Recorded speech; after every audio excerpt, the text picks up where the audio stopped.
Hey, we're back on the clock, and we talked plenty yesterday about the Eagles loading up on Georgia players on offense, but defensively, they grabbed a bunch of Alabama guys.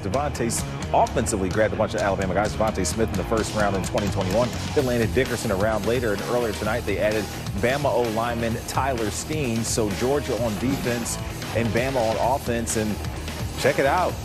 SEC. Heated rivals in college, now teammates in the pros. Of course, Jalen Hurts played 3 seasons at Alabama before transferring to Oklahoma. The Eagles heavily investing over the past 4 drafts in stars from the SEC. Red Star guys, apparently, according to Howie Roseman. Now over here at the big board to talk about the Eagles. 2 selections tonight, Tyler Steen and safety Sidney Brown from Illinois. Barrett, let's start with Steen. Break him down for us at the offensive tackle position in college, but a guard for the Eagles most likely. Yeah, he'll probably play guard, but we're talking about a big, powerful man who knows how to move his body a little bit, but he's just not as explosive right now because he hasn't really learned how to unleash what his body can give him. At this point, he's playing fundamentally sound, but he still needs to work a little bit to get that explosiveness, getting off the ball, learning his power angles, you know. And when you look up on tape, he does have hands. He has good hands. He can get up to the second level. He can go out there, and he can also manhandle people. Now, look, he has a great set. He has a great power angle, sits back, gets his hands on the guy, and just pushes him by the quarterback. He does have, you know, the great set, but he gets his hands on him, extension, keeps him off his body. Wow. He can still play this game at a high level. I mean, he's strong enough to do it. This right here, he gets on him, power angles, is able to drive him back, finish the play.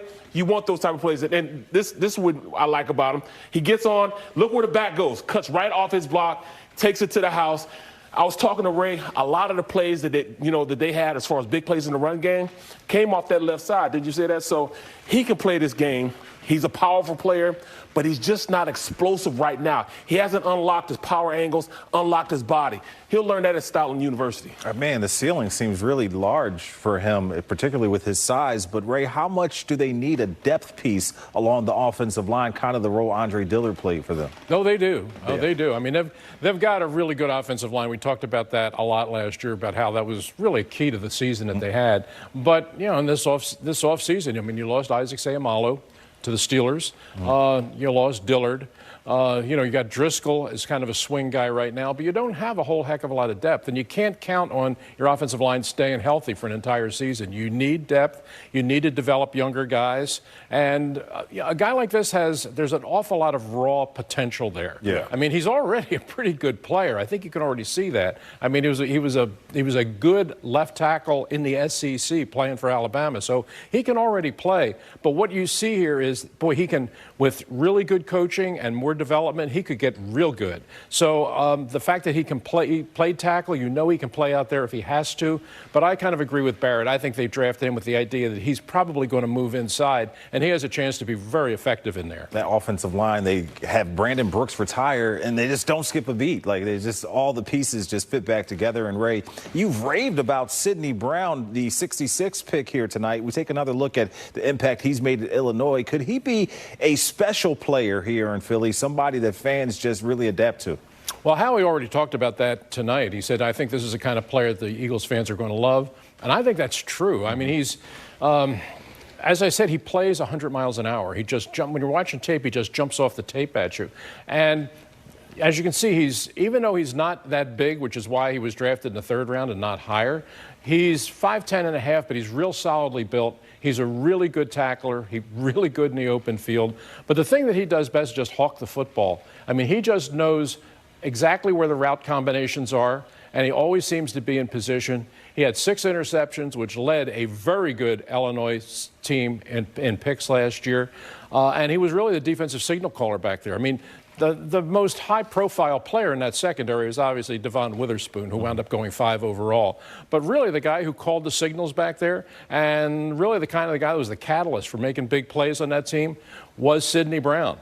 So, I think that going into this, it's one of the reasons I talked about him in pregame. I knew that the Eagles needed a safety. Yeah. I mean, you lost a couple of safeties. You needed to begin to rebuild that position.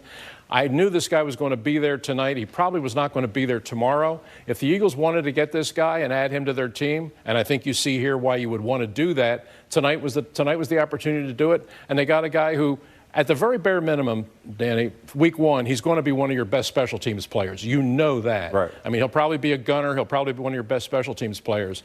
But I don't think it's going to be too deep into the season before he's moving into the starting defense and playing one of the safety positions, because he can play the box, he can play deep, he has a lot of versatility.